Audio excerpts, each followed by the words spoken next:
نماز تہجد ادا کرنے سے، تہجد کی نماز پڑھنے سے کیا ملتا ہے؟ چند حیران کن باتیں آج کی اس ویڈیو میں آپ لوگوں کے ساتھ شیئر کرنے جا رہا ہوں، جنہیں جان کر آپ کو اور مجھے انشاءاللہ عز و جل بہت زیادہ فائدہ حاصل ہوگا۔ نماز تہجد کی فضیلت کے حوالے سے کتب احادیث میں کئی احادیث موجود ہیں، جس طرح کہ ایک حدیث پاک کا مفہوم ہے۔ نبی کریم صلی اللہ علیہ وسلم نے ارشاد فرمایا کہ رمضان المبارک کے روزوں کے بعد سب سے افضل روزے اللہ کے مہینے محرم کے ہیں، اور فرض نمازوں کے بعد سب سے افضل نماز رات کی نماز یعنی تہجد کی نماز ہے۔ یعنی فرض نمازوں کے بعد نوافل میں سب سے افضل نوافل جو ہیں وہ تہجد کے نوافل ہیں۔ اور اسی طرح ایک اور حدیث پاک کا مفہوم ہے، نبی کریم صلی اللہ علیہ وسلم نے ارشاد فرمایا کہ رات کی نماز کو دن کی نماز پر اتنی ہی فضیلت ہے جتنی کہ خفیہ صدقہ کرنے کو اعلانیہ صدقہ کرنے پر ہے۔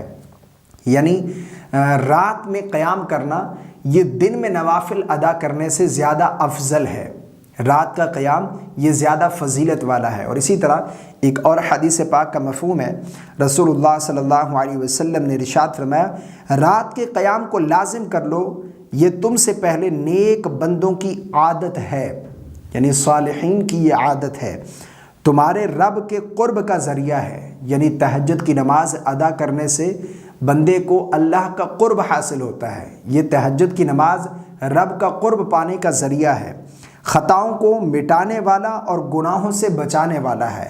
یعنی جو تہجد کی نماز ادا کرتا ہے اس کے گناہ مٹا دیے جاتے ہیں، اس کی خطائیں مٹا دی جاتی ہیں اور اسے گناہوں سے بچا لیا جاتا ہے۔ یہ تمام تر فضیلتیں تہجد کی نماز ادا کرنے کی ہیں۔ اور اسی طرح ایک اور حدیث پاک کا مفہوم ہے، رسول اللہ صلی اللہ علیہ وسلم نے ارشاد فرمایا بروز قیامت لوگوں کو ایک ہی میدان میں جمع کر دیا جائے گا، پھر ایک منادی ندا کرے گا اور کہے گا کہاں ہیں وہ لوگ جو اپنے پہلو نماز پڑھنے کی وجہ سے رات میں اپنی خوابگاہوں سے جدا کرتے تھے۔ یعنی وہ لوگ کہاں ہیں جو رات میں اٹھ کر قیام کرتے تھے، تہجد گزار کہاں ہیں؟ تو فرمایا پھر تھوڑے سے لوگ ہوں گے جو کھڑے ہوں گے اور اللہ رب العالمین ان کو بغیر حساب و کتاب جنت میں داخل فرمائے گا۔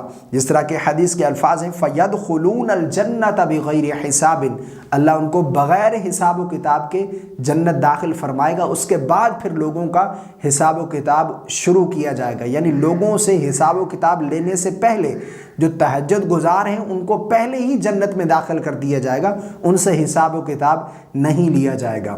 اور اسی طرح ایک اور حدیث پاک کا مفہوم ہے، رسول اللہ صلی اللہ علیہ وسلم نے ارشاد فرمایا کہ جب رات کا آخری حصہ ہوتا ہے تو اللہ رب العالمین آسمان دنیا پر تشریف لاتے ہیں، اور فرمایا پھر اللہ کی طرف سے ایک اعلان کیا جاتا ہے کہ ہے کوئی مجھ سے رزق مانگنے والا، ہے کوئی مجھ سے معافی مانگنے والا، ہے کوئی مجھ سے گناہوں کی بخشش مانگنے والا، ہے کوئی مجھ سے پریشانیوں سے چھٹکارا مانگنے والا، میں اس کی پریشانیاں دور کر دوں، ہے کوئی بیمار مجھ سے شفا مانگنے والا، میں اسے شفا عطا کر دوں، میں اسے صحت تندرستی عطا کر دوں۔ یہ اعلان کیا جاتا ہے۔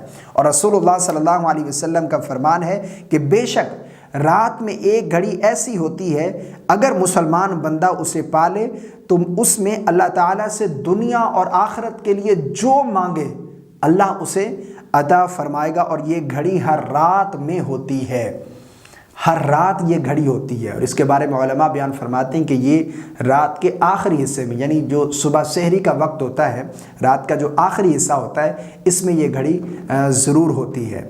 تو ہمیں تہجد کی نماز ادا کرنی چاہیے۔ تہجد کی نماز ادا کرنے سے ایک تو آخرت کا بھی فائدہ ہے، ایک تو انسان گناہوں سے بچ جاتا ہے، اللہ کا قرب حاصل ہوتا ہے، اور اس وقت دعائیں قبول ہوتی ہیں۔ جو بھی آپ کا مسئلہ ہے یقین جانیے آپ تہجد گزار ہو جائیں، تہجد کے پابند ہو جائیں، اور اس وقت اللہ سے رو کر گڑ گڑا کر جو مانگیں گے اللہ آپ کو عطا فرمائے گا۔ دنیاوی جو چیز مانگیں گے اللہ عطا فرمائے گا اگر آپ کے حق میں بہتر ہوگی، اور اگر آخرت کے حوالے سے کچھ مانگیں گے تو اللہ ضرور آپ کو وہ چیز عطا فرمائے گا۔ اور تہجد کی نماز ادا کرنے کا اگر صحت کے اعتبار سے بات کی جائے، یعنی طبی حوالے سے، تو جتنے بھی تہجد گزار ہیں وہ ہمیشہ ان کی صحت تندرست رہتے ہیں، صحت کے اعتبار سے وہ بہت زیادہ تندرست ہے۔ اور حدیث میں بھی ہے کہ جو بندہ جو ہے وہ رات کے وقت اٹھ کر قیام کرتا ہے، اس کے بعد پھر نماز ادا فرماتا ہے فجر کی، وہ حشاش بشاش ہوتا ہے، یعنی اس میں سستی نہیں ہوتی، وہ تندرست نظر آتا ہے صبح کے وقت۔ تو اس لیے رات کے قیام کو ہمیں لازم کرنا چاہیے۔ اللہ رب العالمین ہم سب کو عمل کی توفیق عطا فرمائے، آمین۔ السلام علیکم ورحمۃ اللہ۔